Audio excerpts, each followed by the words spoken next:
Good day, everyone. My name is John Masintakal Jr., and our group would like to present on question 1.7, which talks about the signal flow graph, transfer function, and the Mason gain formula. This question comes from figure 1.91 in our control system textbook, and our task is to derive the closed loop transfer function of a multi-loop feedback control system, step by step, showing all how we solve it. Our group is made up of 10 people, and each group had a specific part in the solution. And the names of our group and student ID are listed on the side, from Lucille to Faith.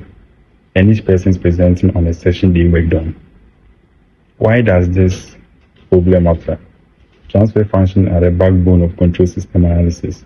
They tell us how a system responds to a given input, whether we are designing an autopilot, a temperature controller, or robotic arm. Mason gain formula gives a powerful semantic way to extract the transfer function directly from the signal flow graph without needing to simplify the block diagram step by step through algebra. What you are about to see is a complete 5-step solution. By the end of this presentation, you will understand how we identify the forward path, trace all the feedback loops, computed the graph, and arrive at the final transfer function. Let's go into it. So I hand over to Miriam, who will take us through the block diagram. Thank you. My name is Miriam, and my role is to walk you through the block diagram, which is the very first thing we must understand before drawing anything or writing any equations.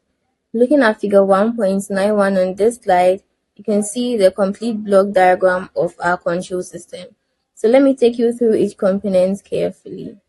Now, starting from the left, we have R of S, which is our input, and it's also called the reference signal. And on the far right is C of S, which is our output, and that is the signal we want to control. Now, in the forward direction, the signal passes through 3 blocks in series. So we have G1, G2, and G3. So think of each of these as a processing stage where they amplify or transform the signal as it moves from input to output. Now there are 3 summing junctions, which are the circles with the plus and minus signs. These are where the feedback signals are subtracted from the forward signal. We have 3 feedback paths in this system. So H1 takes a signal from between G2 and G3 and feeds it back to the first summing junction. And this is a local feedback loop, right? And H2 takes the output C of S and feeds it back to the second summing junction. And finally, there is a unity feedback path, which is a direct connection from C of S all the way back to the first summing junction with a gain of -1. Carefully reading the block diagram is very crucial because if you miss even one feedback branch here, your entire signal flow graph and every calculation that follows will be wrong. And so with all components identified, we are now ready to convert this block diagram into a signal flow graph. So I'll be handing over to the next person. Hi, my name is Nesila, and I'll be showing you how we constructed a signal flow diagram. So a signal flow diagram is a simple representation of a block diagram that enables you to gain your transfer function using the Mason's gain formula.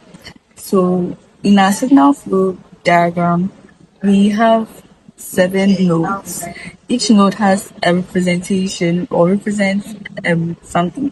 So with the X1, it represents our input point, that is our RS, or the starting point of the signal flow diagram. And then with our X2 is actually a summing point, or our X2 node represents a summing point, a summing junction where the negative H1 and then the unity feedback converge or come to sum at a point. We have our G1, which represents our first gain or our first forward gain. We have our X3 representing our third node, which is representing the output coming from our first forward path gain, which is G1. And then our X4 represents our second summing point, which has a feedback of negative H2. Then we have our G2 representing our second forward gain. We have our X5 representing our fifth node, which is the output of our forward part gain, which is G2. We have our G3, which is our third forward part. And then we have our X6, which represents our output of the third forward part G3. And then finally, we have our X7, which represents the output node, which is C of S. So these branches connecting nodes carry gain values, and then with these gain values and these forward part gains, we can input them into our forward part Mason's formula to find our transfer function.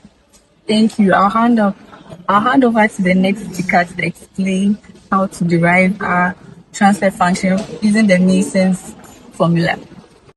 Thank you. My name is Omar, and I'm responsible for the step 1 of the Mason's gain formula, which is for identifying all the forward paths from the input to the output.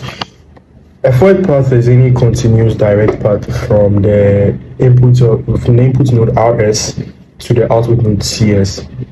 It doesn't pass through the same node twice. So a forward path does not pass through one node twice. So looking at our signal flow graph, I traced every possible route from X1 all the way to X6. And after careful inspection, I can confirm there is only one forward path in this particular system, which we call P1. Okay, path 1. That path follows the road starting from RS, we move to X2, then through G1 to X3, then to X4, through G2 to X5, and then through G3, and then finally we arrive at our CS X7. Sorry. To calculate the gain of this path, we multiply together all the branch gains along the way. So P1 will be equal to 1 times 1 times G, 1 times G1 times 1 times G2 times 3.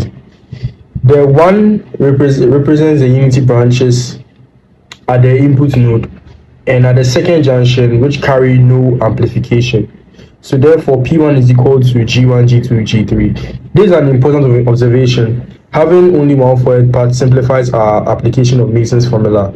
All of the input signal must flow through G1, G2, and G3 in series. There are no shortcuts or alternate routes. The forward path gain G1, G2, G3 will appear in the numerator of our final transfer function.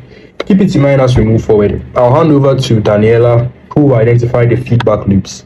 Thank you. My name is Daniela, and then my part talks about identifying the feedback loop. That's the first loop.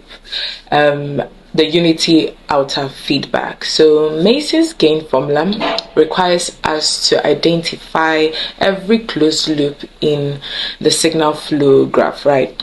So first of all, what is a loop? A loop is a closed path, one that starts and ends at the same node, right? And it does not revisit any node more than once. It does not revisit any node more than once. Yeah. So we found 3 loops in total. I'll explain the first one. So loop 1 is the unity negative feedback loop, the largest in the system. It wraps all around the entire forward path, as I said earlier. And it says following its loop, we start from CS, go back through the unity feedback branch with gain -1 to X2, then forward through G1 to X3, then to X4 through G2 to X5, right, through G3, and then we return back to CS. C of S. So to calculate for the loop gain, we multiply all the branch gains along this path. So we have L1, it's equal to -1 times G1 times 1 times G2 times G3. Yeah, so therefore we have L1 to be our first loop to be equal to minus G1, G2, G3. So the negative sign here is as a result of the direction. Yes, it's meaningful, physically meaningful, yeah. So this unity feedback is what makes the system a closed loop control system. It continuously compares the output to the reference and then corrects any error, right? And the negative sign means it subtracts from the input, creating an error signal. At this point, I would hand it over to my colleague Lucille to continue to explain the rest of the loops. Thank you. Hi, my name is Lucille Abite, and I'm here to take us through the remaining 2 loops in our signal flow graph. So we already identified loop L1 having a unity feedback. So for L2, we have it starting from node X5 through to node X2, back to node X5. And the gains in our loop L2 are negative H1, G1, and G2. Hence, we have L2 being expressed as negative G1, G2, and H1. Now for our loop 3, we have it starting from our output node CS through to X4, back to CS. And the gains in that loop 3 are negative H2, G2, and G3. Hence, we have loop 3 being negative G2, G3, and H2. After identifying our loops, we identified all the non-touching loops in the signal flow graph. Non-touching loops are loops that share no common node. So you identify this by pairing the loops. So we went ahead to pair loop L1 and loop L2, loop L1 and loop L3, and loop L2 and loop L3. Then you go ahead to find whether these pairs share any common node. We went ahead to establish the fact that there are in fact no non-touching loops in our signal flow graph. This goes ahead to make our calculations very simple, as we will see subsequently. So my name is Joseph Panford, and I'll be working through step 3. So the step 3 deals with us computing the graph determinant, that's the delta. So delta is written as the symbol, the triangle form, that's the symbol for delta, and it's essential to the Mason's main formula. It is a single value that captures the entire feedback structure of the signal flow graph. So the delta is what captures the entire feedback structure of the signal flow graph. The formula for the delta is equal to 1 minus the sum of all the loops plus sum of all the non-touching loops pairs. So if it continues in alternating sign, but higher order terms only matter if you have non-touching loops of 3, 4, and so on. So let's apply this step-by-step method of how to calculate the delta. So step 1, we find the sum of all the loops from signal flow graph. The sum of all the loops are L1, L2, and L3. So it's going to be L1 plus L2 plus L3. And the non-touching loops it does not have no non-touching loops. So if you are applying the formula, you realize that all the loops, the sum of all the loops are G1, G2, G3. That's the loop 1. For loop 2, G1, G2, H1. Loop 3, G2, G3, H2. So if you are applying the formula, that's 1 minus the sum of all the loops minus plus sum of 2 non-touching loops and so on. We're going to end up getting 1 minus into bracket negative G1, G2, G3 minus G1, G2, H1 minus G2. Thank you. My name is Peggy, and I'll be explaining step 4, computing the cofactor for our forward path. The cofactor is defined as the value of delta after you remove all loops that has the kth forward path from the graph. In other words, you look at what's left on the feedback structure once you've taken away every loop that interacts with the path P. In our case, we only have one forward path, that's the P1, so we need to ask, do any of our 3 loops do not touch P1? Let's check each loop one by one. So looking at the loop 1, The gain negative G1, G2, G3 passes through G1, G2, and G3. Our forward part P1 also passes through G1, G2, and G3. They share the same nodes. Loop 1 touches P. And looking at the loop 2, gain negative G1, G2, H1 passes through G1 and G2. Our forward path passes through both of these. Loop 2 touches the P. And looking at the loop 3, gain negative G2, G3, H2 passes through G2 and G3. Our forward path passes through both of all these as well. Loop 3 touches P1. Every single loop touches the forward path. This means there are no loops that are isolated from P1. When we compute the cofactor, we remove all touching loops. And since all three are removed, nothing remains in the delta expression except the base value of 1. So therefore, delta 1 is equal to 1 minus 0, which is the same as 1.